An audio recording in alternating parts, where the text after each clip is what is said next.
You're listening to Psych with Mike. For more episodes or to connect with the show with comments, ideas, or to be a guest, go to www.psychwithmike.com. Follow the show on Twitter @PsychWithMike or like the Facebook page @PsychWithMike. Now, here's Psych with Mike. Welcome into the Psych with Mike Library. This is Dr. Michael Mahan, and I am here with Mr. Brett Newcomb. It's good to be back.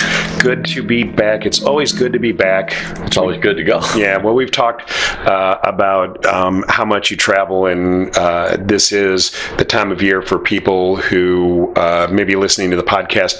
This is late January, early February in real time for us. This is the time of year when Mr. Newcomb traditionally spends lots of time outside the country. You know, I'll go anywhere, anytime. I'm a travel prostitute. Well, but this is the time of year that you do most, wouldn't you say? Yeah, the majority. Well, for much of my life, I was a school teacher. Yeah. My wife was a school teacher for all of her working career, and we lived by the school calendar. So we always had to travel at high volume times, right, and high cost times because lots of people wanted to be there at that time. Yeah. So now that we're not bound to the school calendar, and then we had children that were bound to the school calendar, so those limitations were always there. But now they're not. And so we try to take full advantage of those opportunities when we can find them. That makes all the sense in the world. Yeah.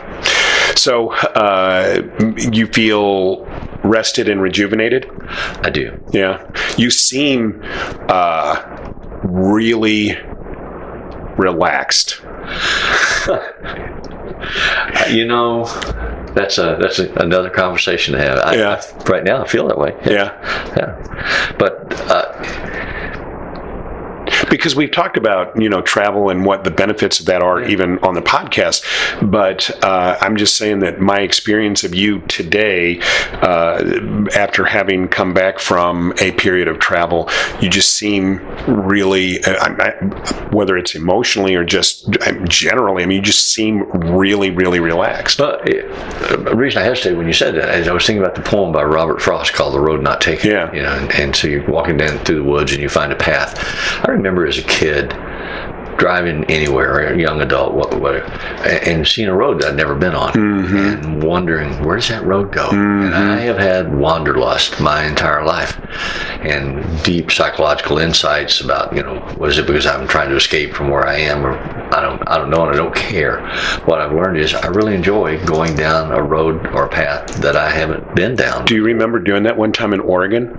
Yes. Yeah. And we just drove down that road in the Mount St. Helens Nature Preserve. Yeah.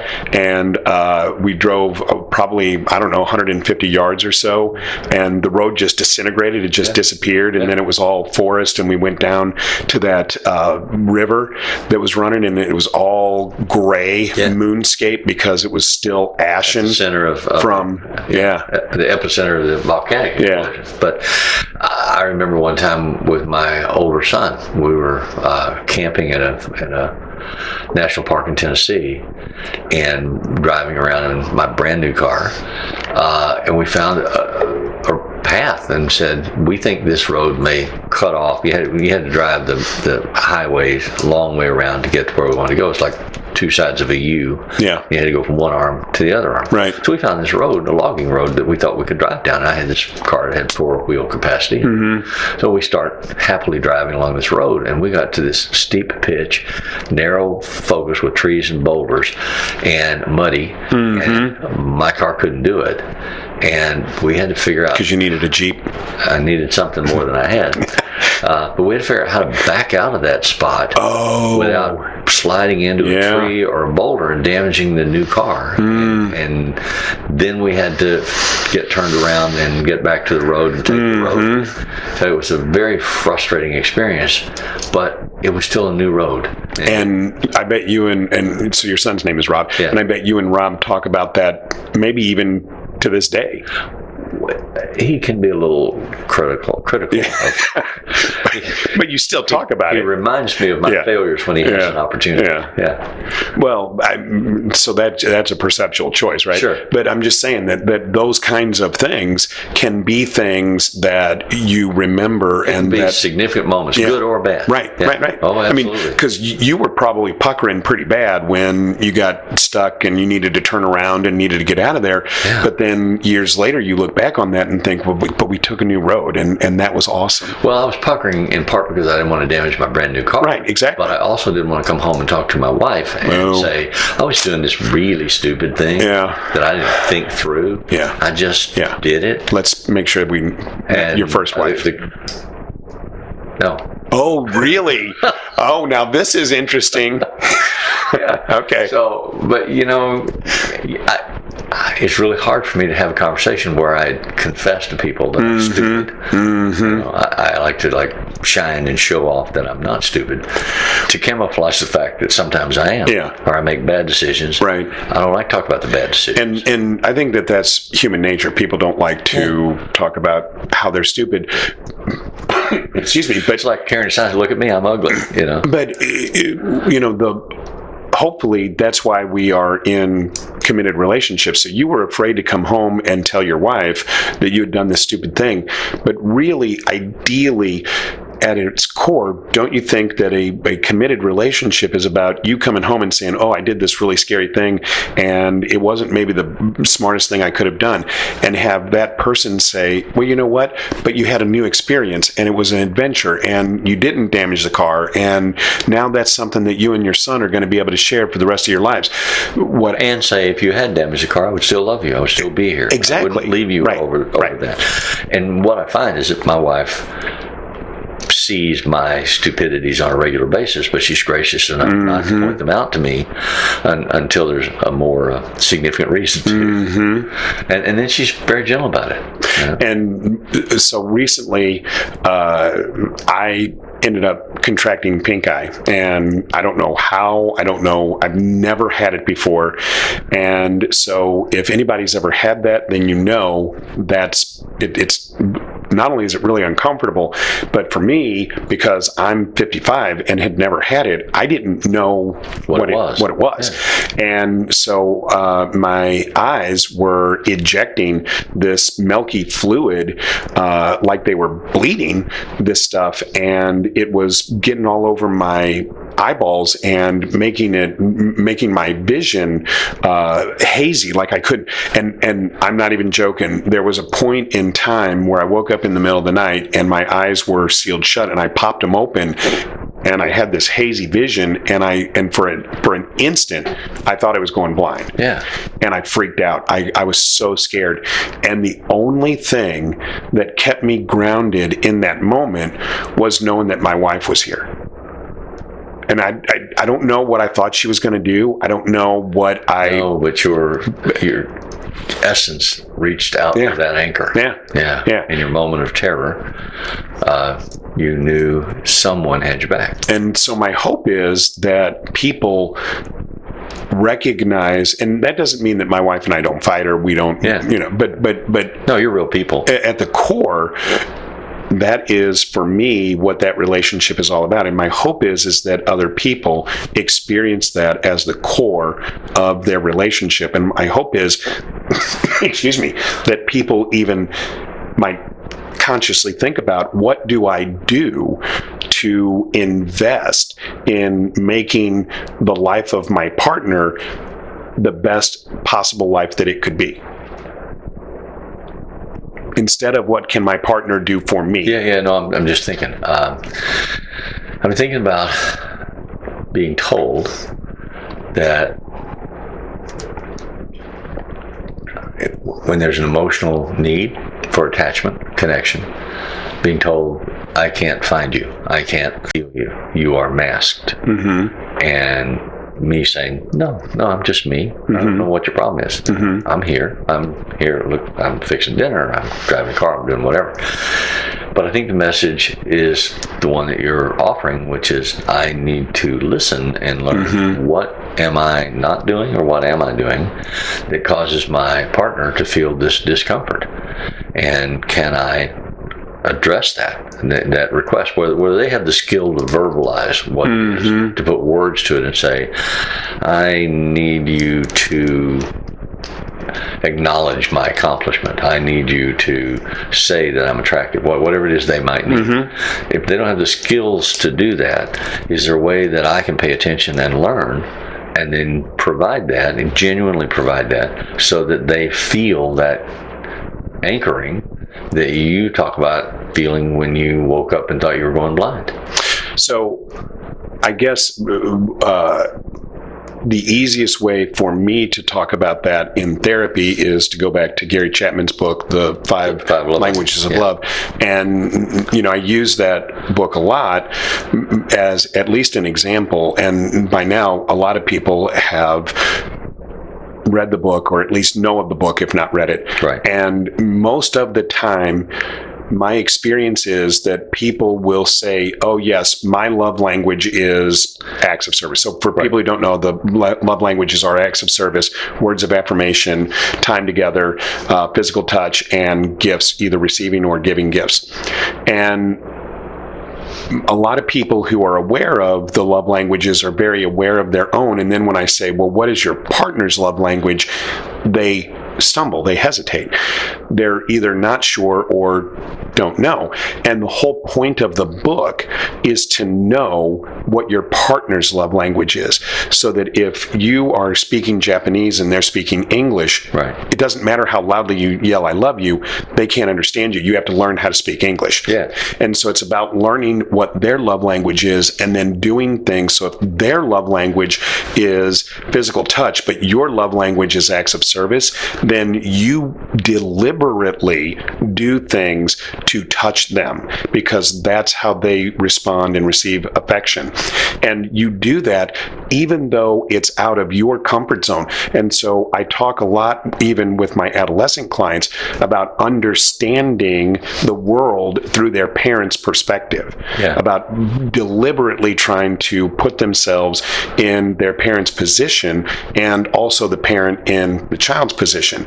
And so I don't think we do a good job of that anymore in our society, of trying to train people to put themselves in the perceptual reality of others. No, I absolutely agree with you. And actually, you're talking about love languages, but what's in my mind is the Eric Burns book on games people play.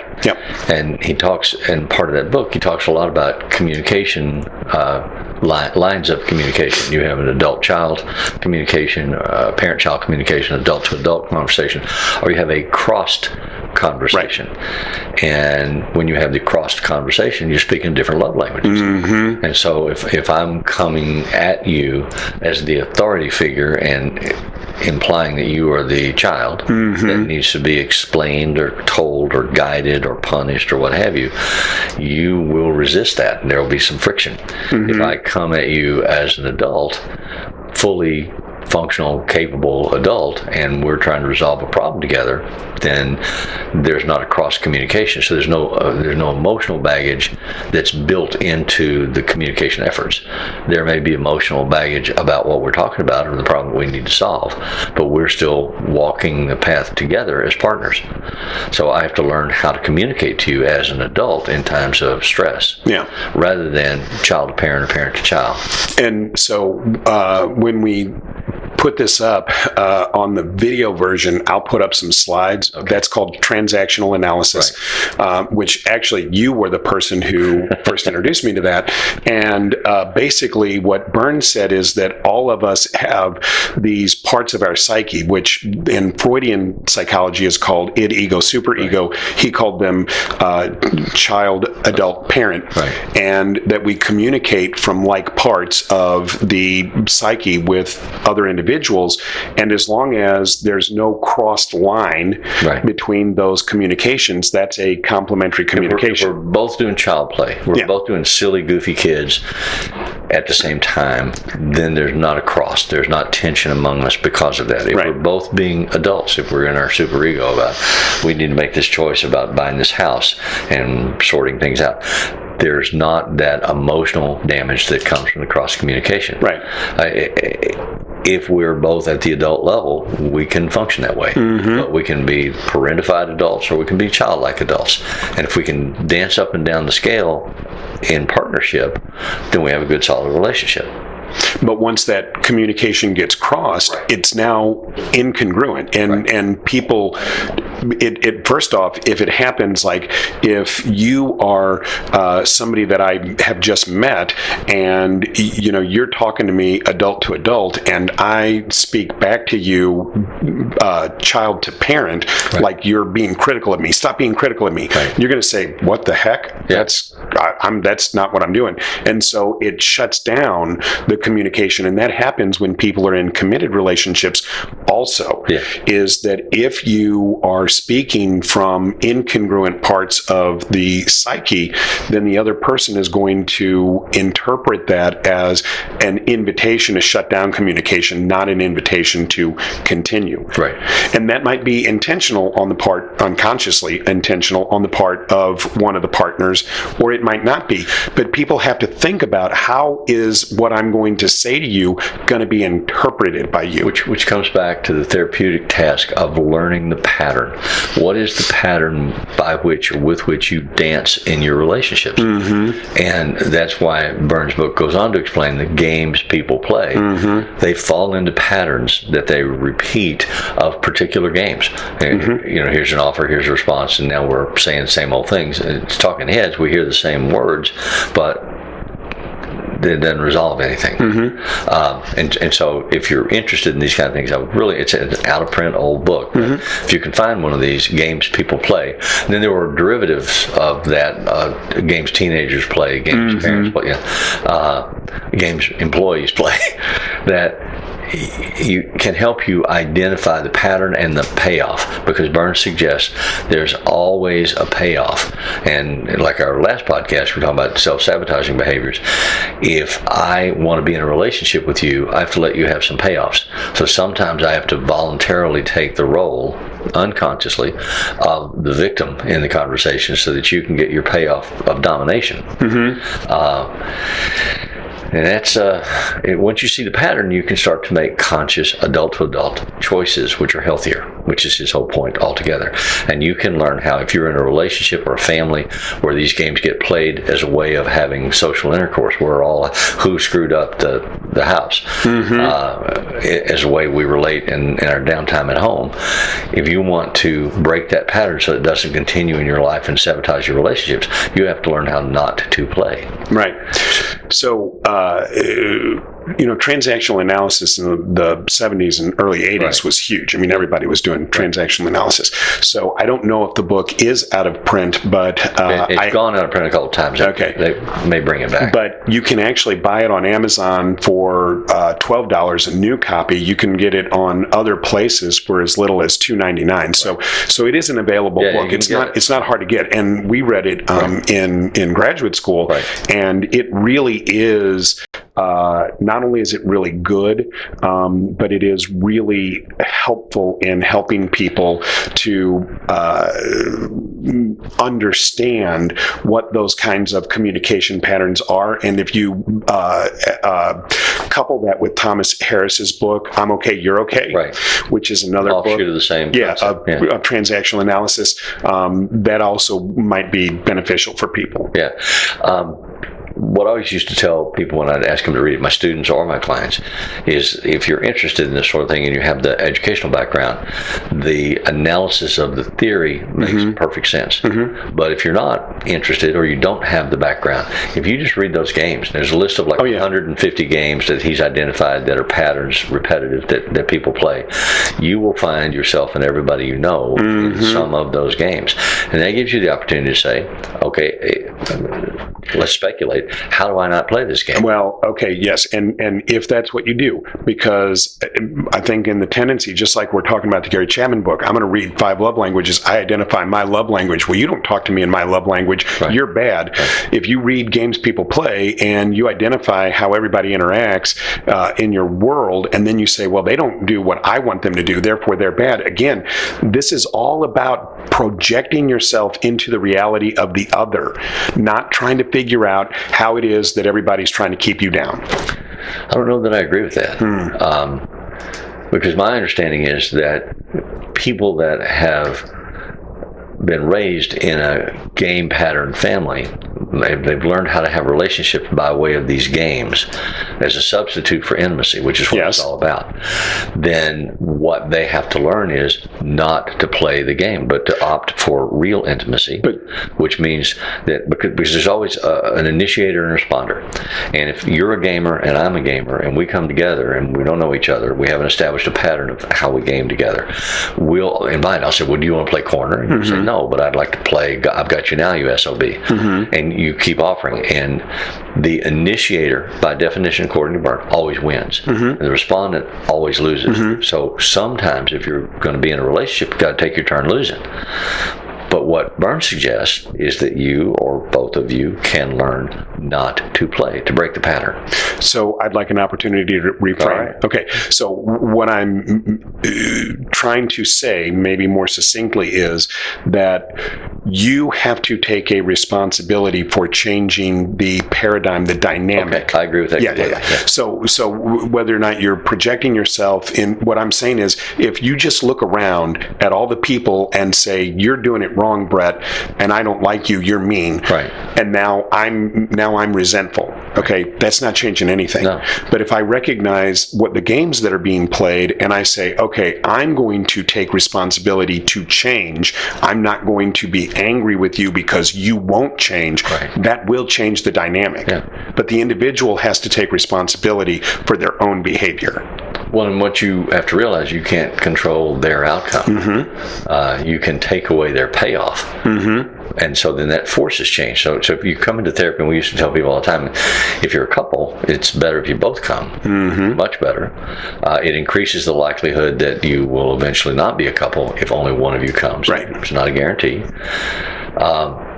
But you have to come as partners that say, I'm willing to learn a new language. I'm willing to look at what we need to look at to make this relationship better. So hopefully people are open to hearing that. But if they're not, so you're willing to come, but I'm not. You change. You stop giving me the payoffs. When I don't get the payoffs, my behavior will change. Absolutely. So you don't have any control over what new behavior I will try in order to get my payoffs. You just have control over whether or not you're going to give me the payoff. Right. And I actually just dealt with this last week. I had this gal who was reaching out to me. She wanted to do couples therapy, and her husband wasn't on board. And she made a couple of appointments and then canceled, and finally said, okay, he's not ready. And the last thing I said to her was, you need to go for yourself, even if he won't. Once you learn how to change the dynamic of how you interact, it's going to, by definition, change him if you remain consistent, and you don't know what that's going to shake loose. And and I even say, bring the resistant person to therapy, because if we then change the way you're interacting and they're seeing how that's going in the process, they may say to themselves, hey, you know what? I need to grab me some, so I need to start talking about what I want. And it can actually help to change the dynamic, because that person recognizes that if they don't buy into the process, that they're going to find themselves living in a dynamic that is uncomfortable for them because the rules have changed. Yeah. So hopefully that was beneficial for people. As always, if you want to get a hold of the show, you can get us at psychwithmike.com. We are looking for people to really push the show, because we want to move up into the next level. So we need to start getting more downloads so that we can get up into that top 20%. You laugh, but I really believe in this. I believe that this is going to happen. As always, if it's Friday, it's Psych with Mike.